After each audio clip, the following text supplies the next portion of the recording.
This is Meredith for Real, the Curious Introvert, and I'm Meredith. Here we explore the taboo, less obvious, and paradoxical aspects of society. I bring you, the most qualified person, to explore the topics you think about but don't ask about. The results give you the nuanced answers you crave, not just the Google results making headlines. My mission, and yours if you choose to accept it, is to make a more curious future for everyone. Each episode is different, so bring your ADD and your earbuds and have a look around. This conversation is the last from my Mongolia series. It's my conversation with Aagie, who started out as my translator and one of my guides while I was in Mongolia. And as you'll hear, we became fast friends.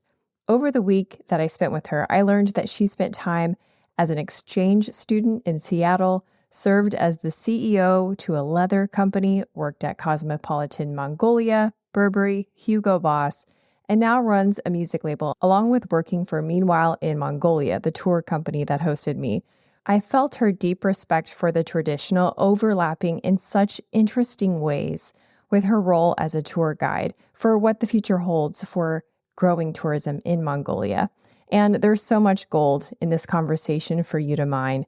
The perspective to be able to hear someone from another country talk about the challenges and pride that they feel about the progress and history of their country, so valuable because it lets us think about our own country in a new light and helps us realize also how similar we are, as Earthlings. You'll hear a theme of the old and new generation throughout the conversation as we cover mental health, drinking culture, tourism, and identity. If you end up liking this episode, you'll also like the one I did with a former monk who was appointed to be a reincarnated Buddhist saint as a young child. That's episode 250. All right, friends, keep it curious. I am feeling really inspired about the topic of the generation gap, the division between the older generation who was raised in a socialist community government opposed to the younger generation in a democratic society. Simply put, the baby boomers versus the millennial and Gen Zs. I feel like there's so much hate against each other at the moment. We're just not coexisting at all. It's so against each other. How does that show up? A very simple example. I don't need to sound smart or anything, right? I can just, right? Yeah, no, just keep going. Okay. Then I'm not going to hold myself back. Yeah, I love that version of you. So Facebook is a big thing here. There's recently been a topic in discussion. Facebook is like that here. We come up with a topic or a subject, and then the whole country is debating on that. There's a lot of divisiveness going on. The recent topic that we're discussing right now is how the older people on buses, whenever they come onto the bus and see a kid sitting on the chair, they are immediately like, get the fuck up. I'm supposed to sit on this. Respect the elderly. So it is very much connected with the culture and the respect towards the elders and all that. The way I see it is, in a perfect society, the older generations are the ones who are supposed to pass down the knowledge and the experience and what the history, but also accept that things change.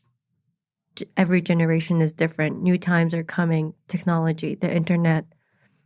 I think the older generation should just accept that their way of life is changing and it's probably never coming back, and have an open mind towards the younger generation. But for the younger generation, we should look up to our older generation. We should ask questions. We should maybe not follow them blindly. Not follow them blindly, but, ask questions. Why things are the way it is now? What exactly made this happen, right? Even the simple topic of traffic, the horrible traffic. How come we're dealing with this right now? What did you guys do wrong? How can we learn? How can we make it better without hating them? And that's really learning from them. And then actually helping the older generation adapt to new things. Instead of, you're so old, you're so done, why don't you just, die? I never envisioned that scenario in my head as a solution to both modern problems and preservation of culture. But in theory, that would be really beautiful if the if the younger people were like, wow, grandma, this traffic is intense. Tell me about how you saw this. How did we get here? How do you see how we got here? And then have a conversation, and then the older generation going, yes, grandchild, what do you foresee as a potential solution? And like literally coming together to create what's next. Yeah. So in theory, yes. But what's happening here is we're not allowing any communication between each other. For example, when CU came in, the convenience store, the Korean franchise came in, it was one of the companies that started hiring younger generation kids like rapidly. So a college student working at CU is the thing now here, right? And you can see that, so kids who started working at CU, they started not complaining, but there were viral videos on Facebook of an older generation coming in and literally just talking down on the service staff, on the kids, and harassing them verbally, physically, throwing shit at them, and, and we see that a lot. So just walking in the street, you feel that. What I'm trying to say is, before we even start talking to each other, we just block it. We look at the person. If they look above 40, 50, we just build this wall where from the younger generation's perspective, there's fear. We fear the older generation of what they're going to say to us and how they're going to react. And also creating another problem in the hiring industry. People who are running businesses, they're already like stable businesses. They're owned by the older generation, right? And they need to start hiring younger people. There's so many cases of, hiring younger people, overworking them, not paying them enough, not paying on time, treating them like shit. So therefore, the younger generation have no respect, let alone learn from them. Mm-hmm. No respect, constant fear, caution, that. Well, there'll probably be no motivation either to preserve traditional ways of living if the people who represent that treat you badly. Yes. Seems like from the older generation's perspective, they see younger generation as lazy, as whiny, talking about, what are you talking about? Mental health, depression, ADHD, bipolar. What the fuck is that? Mm-hmm. We don't care about that. Our parents used to beat us. We turned out fine. Mm-hmm. Mongolia as a country, we're very behind on the mental health issue. We still beat our children. I'm sure people my age had stopped. But I experienced that growing up. My boyfriend experienced that growing up. And we're just understanding now that that's not the right thing to do at all. That creates so many problems later on in life, right? But when we try to raise this, and the government from the Mental Health Institute and all these organizations try to do campaigns on this and raise this topic, you can see in the comment section, you can see the older generation's attitude. It's like, we turned out fine. If you're saying we turned out fine, that means you didn't turn out fine, right? That's so true.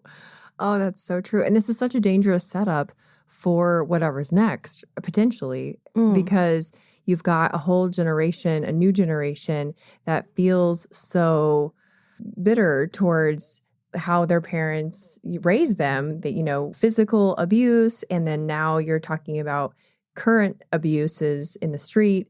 And so why would they be motivated to preserve any of that? Because it would be triggering for them. And then so you've got this impasse. If your country is anything like ours, the older people run the show. Mm-hmm. And so then you've got this clash of the old wanting things a certain way and disregarding the new perspective, and then the young disregarding the traditions that could also be helpful. Both could be better, could help for whatever's next. But instead, you've got everyone on their separate sides. Yeah. That's what I keep trying to say. If you want to change a society, if you want to fix things, if you want to build things, you need people on your side, especially the younger generation. It seems that Mongolia is going through a lot of change right now. And so this would not be a good time this would be a good time to come together. Yeah. You know, because like tourism, for example, when I think about places that become hot tourist wise, you know, there's a lot of positives and negatives that come with that. We'll use Costa Rica as an example. Before Costa Rica was like the hot place to go, you know, it had a lot of, especially environmentally, there was a lot to offer. And there was a lot of impact from an influx of tourists that maybe they weren't ready for. I don't know the details of it. I just know when I go to Costa Rica now compared to what I hear people talk about going to Costa Rica in the 90s, they're like different places. I'm like, what are you talking about? There's North Americans everywhere. There's, you know, popular North American franchises. There's like a Pilates place and a yoga place and surf instructors and American companies buying up real estate. And yeah, you know, there's pros and cons to that. So you working in that industry, you must feel that more sharply while observing the generational gap and kind of looking ahead. Yes. So the government, the ministries, they decided that in order to bring in a new wave of tourists, they started partnering with Nas Daily and all the influencers that he worked with. Can you explain Nas Daily? Because I don't know if everyone knows. I believe he's a content creator, and his concept is he fits everything in 1 minute or 90 seconds, 60 seconds. And then he travels to these countries and then he does highlights in 60 seconds. I think that's it. So our Ministry of Culture, they partnered with Nas Daily and it came in as a package deal. And then you see all these influencers coming in and doing all these reels and content. And that is attracting a lot of attention. And sometimes because these influencers, they don't always have the time to research and the history. They're just focusing on quick content, right? And sometimes they're highlighting things that shouldn't be highlighted, that shouldn't be exploited. You know, when you're doing content for views, you're going to do things that attract a lot of eyes, right? But tourism is just picking up now, and we need to figure out things inside first. But so basically we did the opposite. You know, instead of building the bricks, we started creating painting the infrastructure. Yeah, that's a good analogy. Yeah. When you say they're creating like the wrong kind of content, what do you mean? We're gonna go deep in this.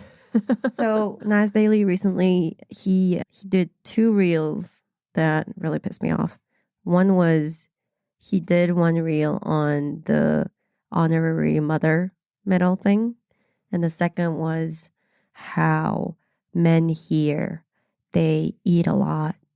Okay. And being fat and overweight is attractive to Mongolian women because it represents, it proves that the man can provide and protect the family, which is making us look very primal. And that is just it's not correct. It's factually not correct. And I think he touched on male testosterone, of Mongolian men having the highest testosterone in the world. That might be right factually, but the way he showed it was just, it made us look barbaric. Yeah. And that honorary mother medal thing, that is very much from the Soviet era. I mean, I'm sure it didn't start in the Soviet era, but giving out medals is a very Soviet thing. Yeah, explain that because my listeners won't know what that means. So I've seen a similar thing with the presidential medal in the States. So it's that, but there's so much more of it. There's so many different types of medals, and the presidents give them out or the prime minister gives them out. People in the art industry get it. There are 2 ranks of it.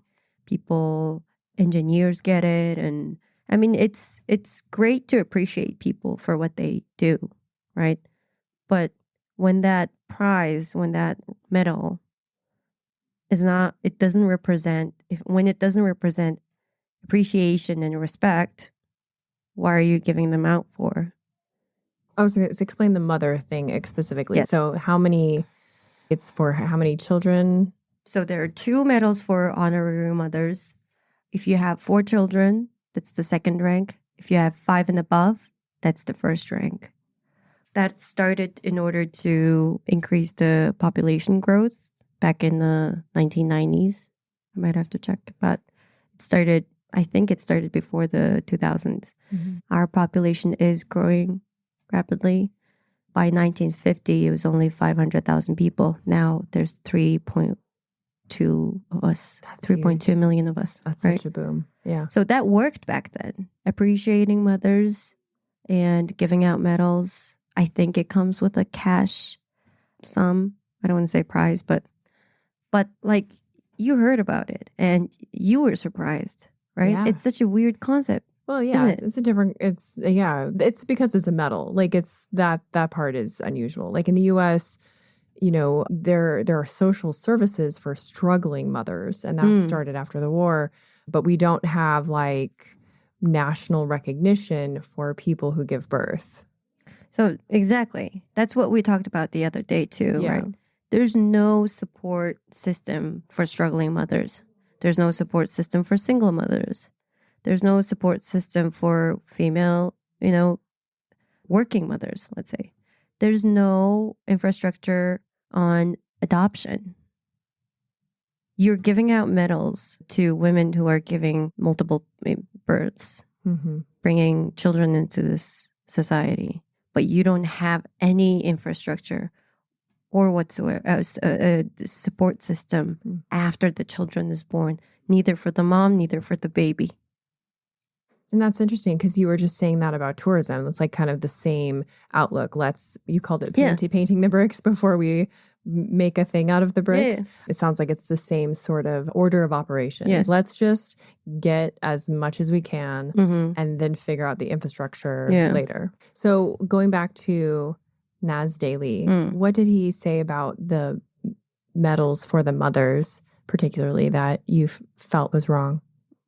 No, I just felt like it was very exploiting. On his content, he doesn't necessarily give his own perspective. He's just stating the facts or whatever, right? He's highlighting them. I don't have anything against that, but what I'm trying to say is Naz Daily, it's not like he was interested in Mongolia himself and then he came here voluntarily and made content, They're working with the ministry, therefore the government. So the ministry they need to talk about it. So basically what I'm trying to say is when you're going to make content, you need to, if you're getting paid for it, you need to run it by the ministry, right? You need to talk about things. Are we okay on exploiting this subject? Because we as a society, we're so conflicted on this. Some people think, oh, what's the big deal? It's appreciating mothers. It's such a beautiful thing. But then the younger generation is, well, you have no support system for the kids nor the mothers, then why are you giving out medals? It makes us look very much behind as a society. And social media it's like the way it works, which sucks, is it's that kind of social media is designed for short, highly consumable content. Yes. There's no room for nuance. There's no room for education. There's no room for long attention spans. Yes. It's all about getting that short-term attention span. And obviously I'm partial to podcasting, but I do feel like that's one of the powers of podcasting is it can be used to explore that, but it also is designed for audiences that already have an appetite for that. So it is hard to get the people that are, doing the 6-second TikToks to come to the dark side of podcasting and sit and listen. And it can affect, as you pointed out, not just the mental health of the people consuming content, but it can impact the mental health of the people who are being portrayed in those pieces. Yeah. Me as a tour guide, I feel passionate about these things because I'm the person who's explaining everything to a foreigner, right? And I don't lie. I stay away from that. I don't sugarcoat things. Our company try to stay away from that. Instead, we try to say it how it is. Talk about Genghis Khan nonstop and how much of a great empire we were and how fastly growing the city is, how fast we're developing and all that, Yeah. Because if you do that, I mean, those are still like educated people, and there's, they're going to come in and they're going to see it themselves. They're going to walk, they're walking through the streets and they're going to have questions, Yeah. Do you ever feel the push and pull of tourism? I mean, I have loved this week with you because you're so passionate and so honest that I feel like I am getting something real, when I listen to you. And I can't wait to share this beautiful place, like this interesting, contrasting, beautiful place. Yeah. But then I also worry, well, what will happen if it gets really big here? Will it become like Disney Worldified? Yeah. That's not a word, but you know what I mean? Will it become Disney? Do you ever think about all of that? Yeah. One of the main reasons people decide to travel to Mongolia is the nomadic lifestyle, right? And the nomadic lifestyle is still very much part of our life. Half of the population is still living in a nomadic way. So, it's not for show. So people come to experience that. I feel like people come to experience that nomadic lifestyle, those open, vast lands, the solitude of it, and the simplicity of it, and the beauty of it. And our culture is so rich. Our history is so rich. When I travel with clients to, vast steppes, it looks empty, but there's so much history behind it. That's the beauty of it. We work on people's imagination. But when there's so many tourists coming on like tour buses all at the same time, I feel like you freak out a little bit inside. I freak out a little bit. I get anxious when we're approaching like a monastery or a temple that is in the mountains that is supposed to be quiet, like we did the other day. Yeah, and like 40 people are exiting a bus. Yeah. A meditation center that is supposed to be quiet. Yeah. And a real meditation center. Yeah. It's not, I think that's an important thing just for context. Yeah, like, it's not like this is a replica. No, this is like a real place. It's a meditation center. It's an active monastery. Yeah. And tour guides should carry a lot of responsibility on, do a disclaimer to your clients. Let them know before entering that this is a meditation center and you need to be quiet and respect the place, right? Yeah. But then there are these, people who arrive in tour buses and they're treating it as a, like a museum and not even a museum, like a park, like it's like they're loud, everybody's on their phone and everybody's, making content. So, and they're missing the beauty behind it. And that gets a little frustrating. Yeah. And it can go a bad direction. It's a double-edged sword that kind of goes back to how we started this conversation about the old and the young coming together in order to plan in a thoughtful way. How can we embrace what's new, share our culture, and I think tourism can be a way to preserve culture if it's done correctly. But you don't think so? I think so. I do think so. Because I think it celebrates it, It does. and it, for me as an American, very disconnected from whatever my ancestry is, right? But being in a place of people who are so connected to their ancestry, I find that it creates more thoughtfulness within myself about who I am. And that's a precious gift. Yeah, for sure. I've thought about this for a while. And I think by the more young generation people start working in the tourism industry, especially as a tour guide, oh my God, I thought about a whole system, right? If college students could, as tour guides, improve their English, they would be obligated to learn the history and the important, very important landmarks, also temples, which we have many of them, the religion, the current state of the country, then that would be just great.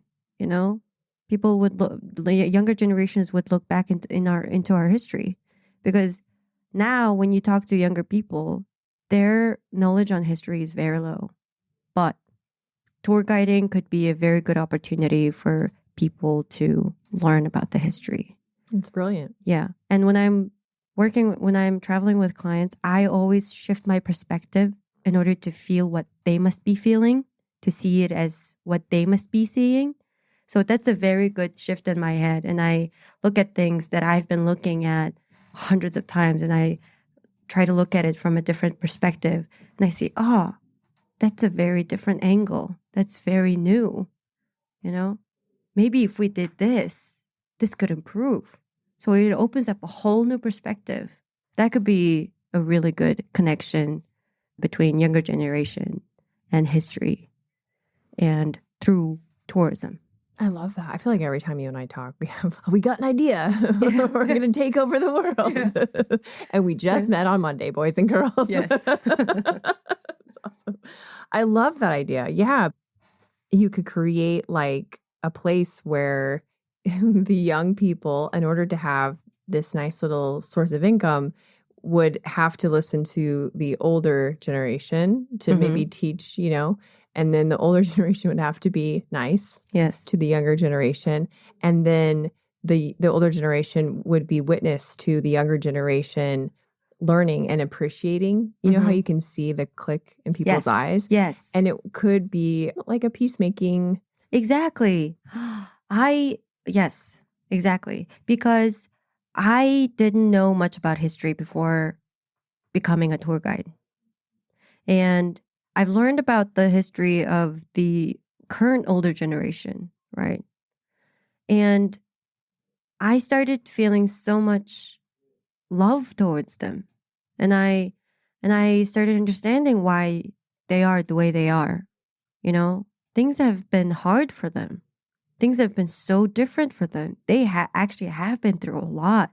That's the Soviet era. After the revolution, the Russians came in and basically took over our country, and there's been genocides and all that.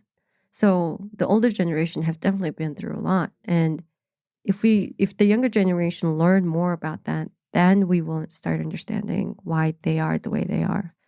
And maybe one of us needs to start showing love first, right? Mm-hmm. Yeah. Someone has to get on the dance floor first. Yeah, exactly. And I think it's the younger generation who should do that first.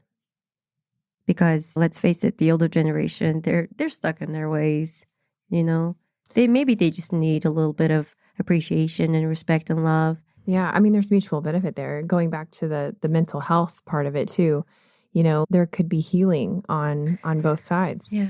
When you said that, I just remembered I had booked an appointment with my therapist, and it was my first session.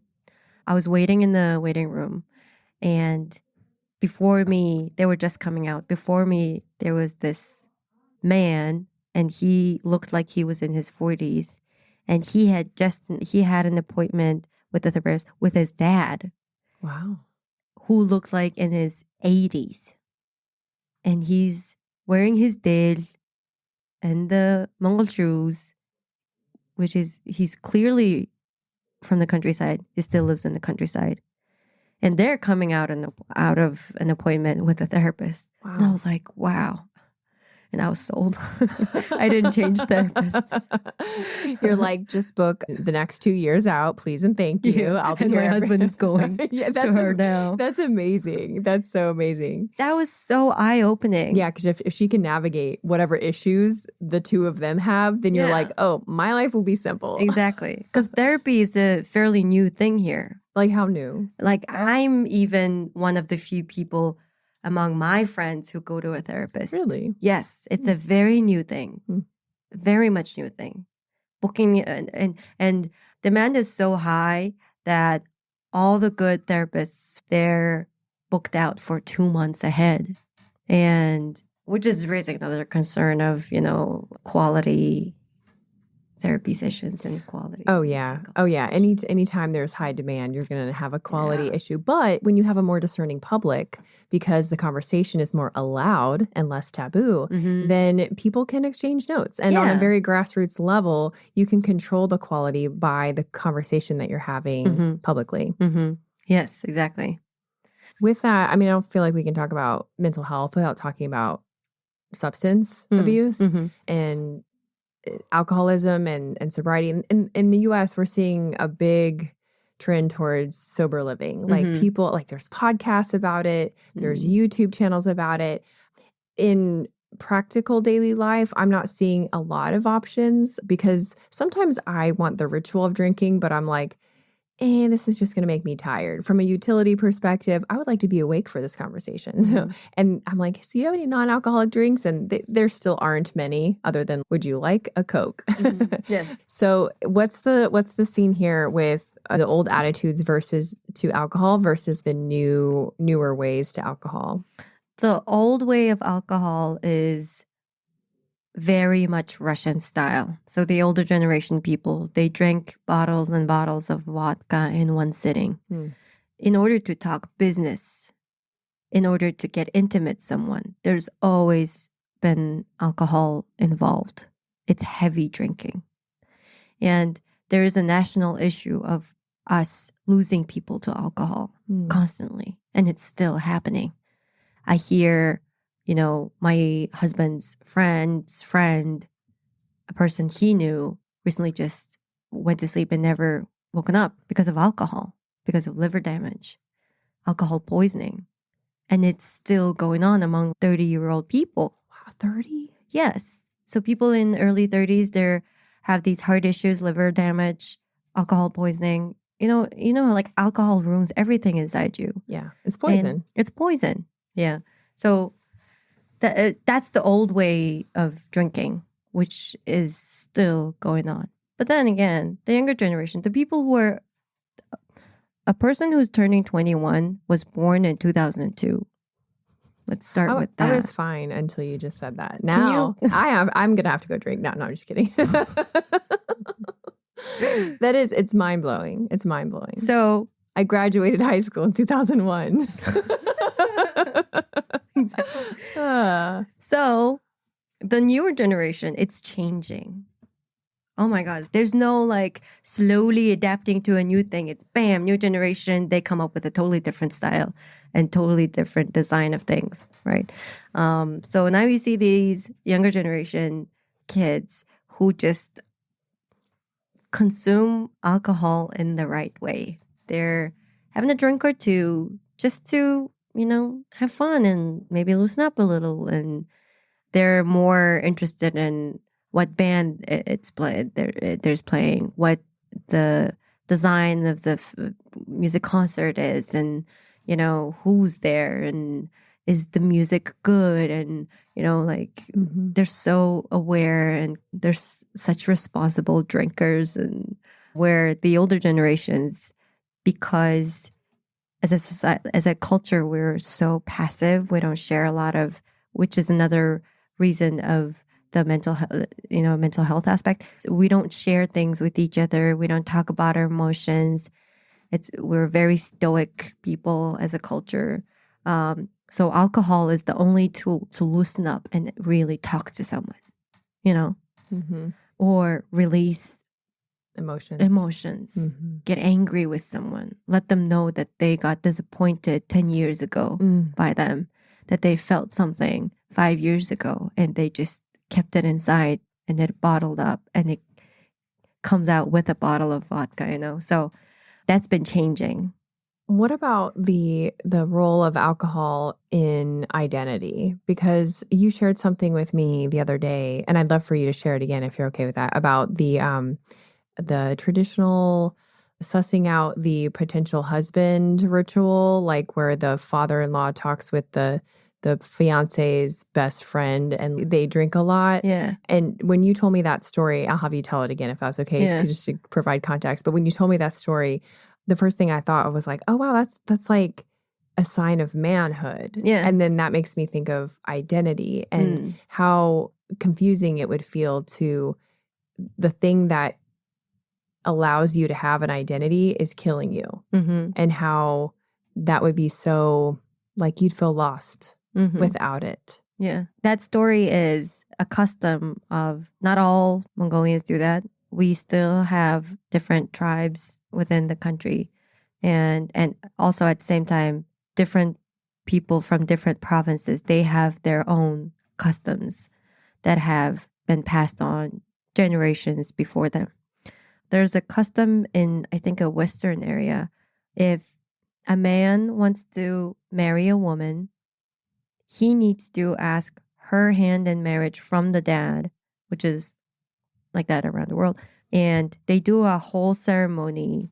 And if you translate the ceremony word by word, it means asking for the bride. Okay. So during that ceremony, the guy needs to bring his best friend with him. And the future father-in-law of the bride tests the groom through his best friend by pushing him to drink a lot of vodka. And if he still stands after a certain amount, which is a lot, then it's a reflection of the groom. Then he means he's like a solid guy. That sounds very Russian. It is. It is. So, okay, so how does that contrast with, let's bring it back. Let's mind travel from the Western part to where we are now, which is in the city. And, you know, when I think about Japanese culture drinking, it has to do with work. And it's like also drinking, seeing how far you can go. But it has to do with like business deals. Is there that? I was going to say that. So it's not only the asking for the bride ceremony. It's in every like aspect of work, for example. One of the things that frustrates me a lot, because I have to negotiate with people a lot, usually with men, I can just tell that unless we sit down and, you know, share a bottle or go out and smoke with them, things are just not going to go through with this guy. I can see that, you know.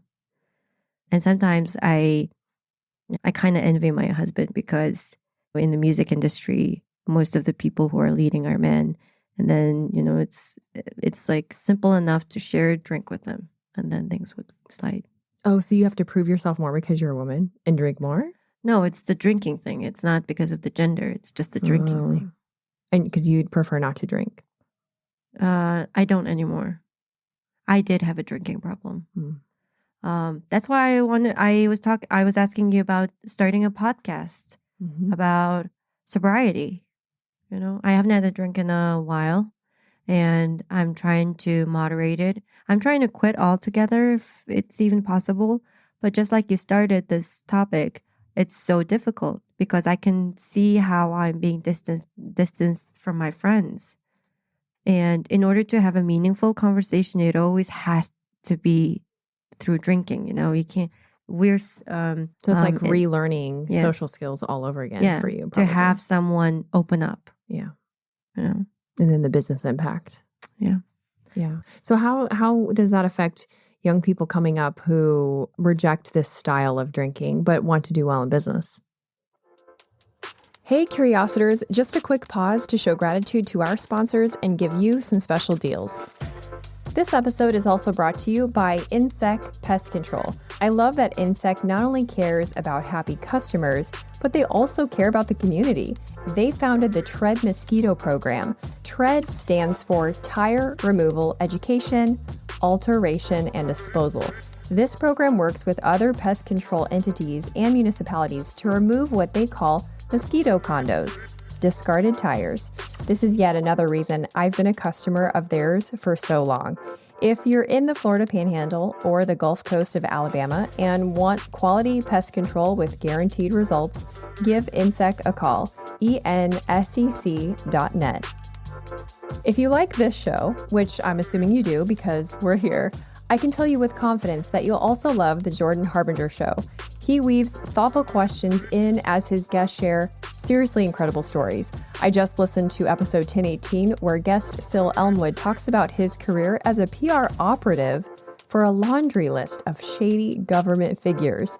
I also really love episode 784 with Rami Romani, who shares incredible stories of ancient and modern day Egypt, including this crazy escape story with him and his wife and the truth about ancient Egyptian curses. If you're interested in hearing from everyone from athletes to hostage negotiators, you'll want to subscribe. You can't go wrong with adding the Jordan Harbinger Show to your rotation. It's incredibly interesting. There's never a dull show. Search for the Jordan Harbinger Show, that's HARB as in boy, IN as in Nancy, GER, on Apple Podcasts, Spotify, or wherever you listen to podcasts.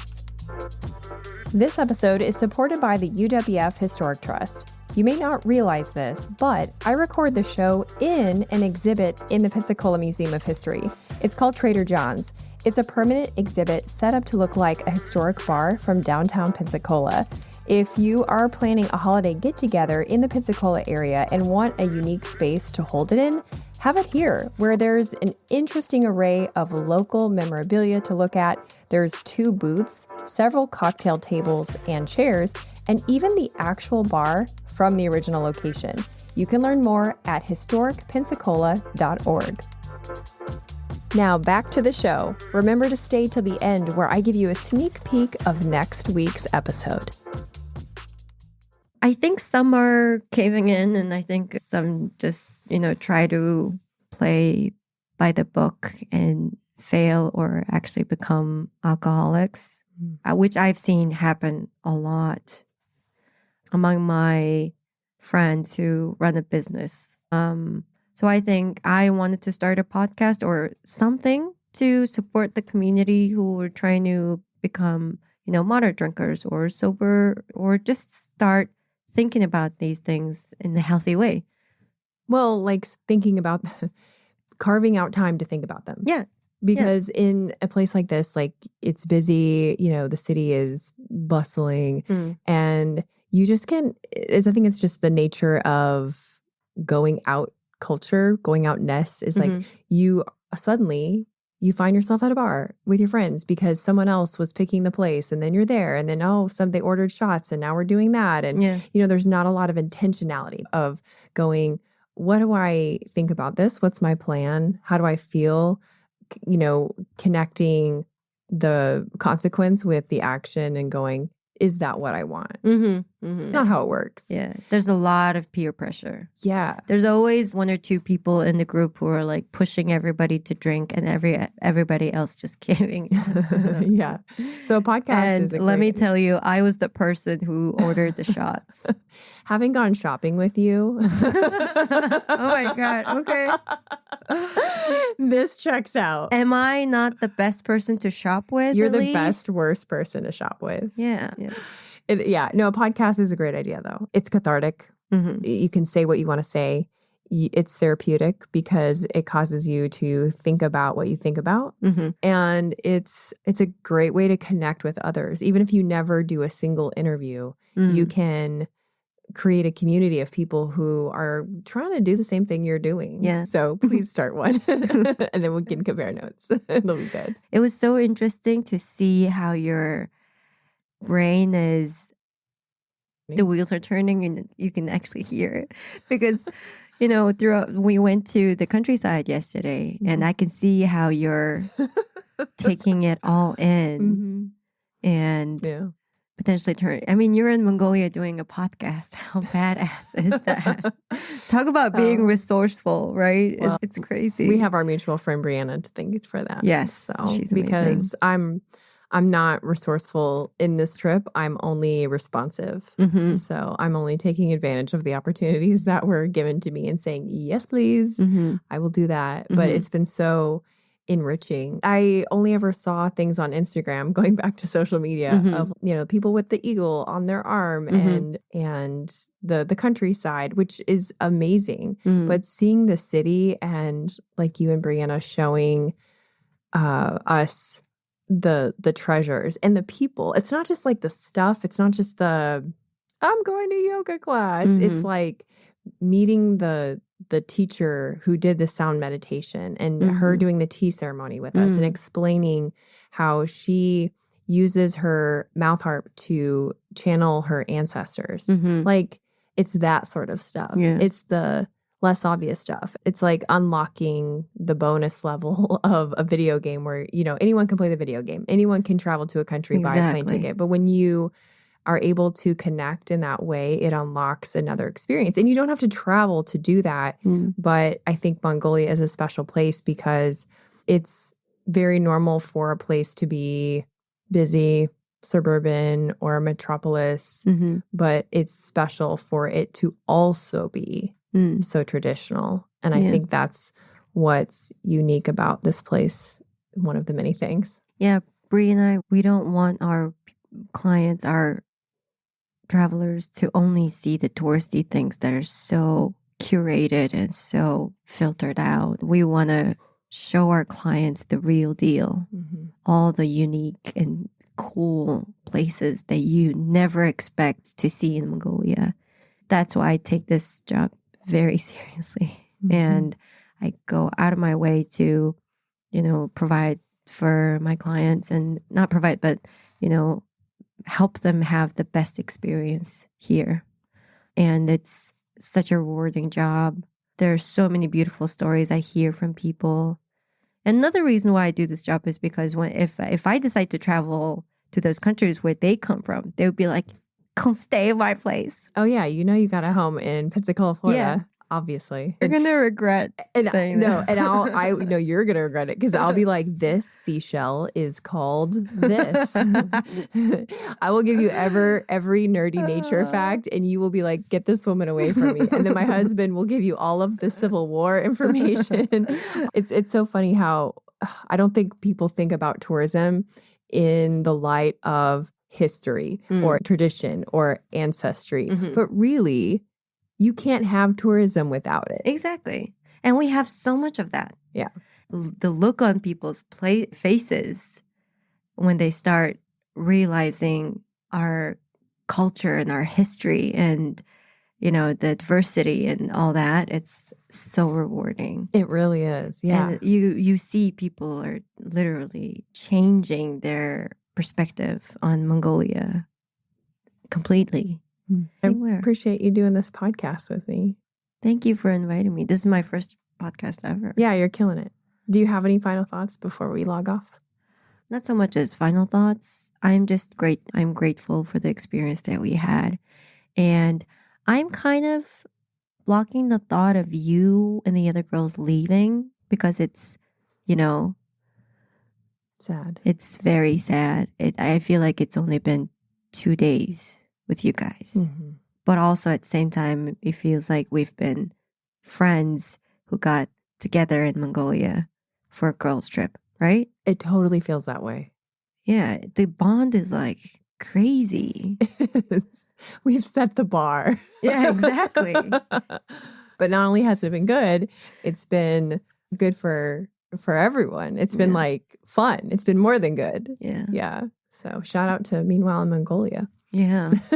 Yeah. Well, thank you again. Thank you so much. That's a wrap. Yeah. Thanks for listening. If you liked this episode, you'll also like the one I did with a former monk who was appointed to be a reincarnated Buddhist saint as a young child. That's episode 250. Stay tuned next week when I speak with a forensic psychiatrist and therapist who spent most of her professional career working with homicide perpetrators in secure psychiatric hospitals. Until then, keep it curious.